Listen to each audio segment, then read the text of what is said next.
8 points sur lesquels des avancées significatives ont été obtenues selon Mballo Djethiam, d'où la levée du mot d'ordre de grève du SUTSAS, grève qui devait avoir lieu les 22 et 23 du mois courant. Le paiement tant attendu du salaire des contractuels du programme ministère de la Santé et de l'Action sociale JICA et du plan COBRA ainsi que celui du second trimestre de la motivation nationale est effectif par le virement de 5,2 milliards. Deuxièmement, pour le paiement du fonds de motivation nationale des agents des établissements publics de santé, les EPS,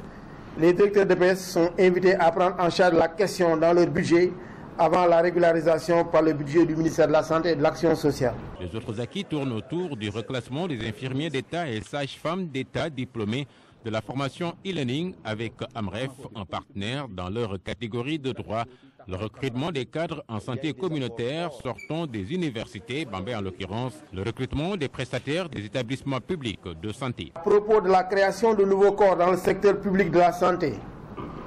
les différents corps ont été identifiés et stabilisés dans le projet de décret initié à cet effet. Il y aura encore des administrateurs, encore des ingénieurs de travaux, encore des conseillers, soit en action sociale ou en santé, et encore et dans les domaines du management des soins infirmiers obstétricaux et aussi dans le domaine de la santé communautaire. L'INDSS va ouvrir les filières de formation dans les masters à partir de l'année académique 2017-2018, mettant un terme à la formation des techniciens supérieurs en santé devenus sans objet. Des efforts considérables ont été faits par le gouvernement dans un contexte financier particulièrement difficile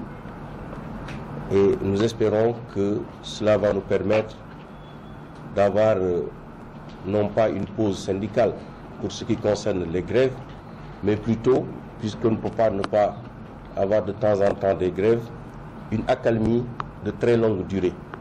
Pour un suivi régulier des autres points en suspens, le comité installé à cet effet veillera au respect strict du protocole du 8 août 2017.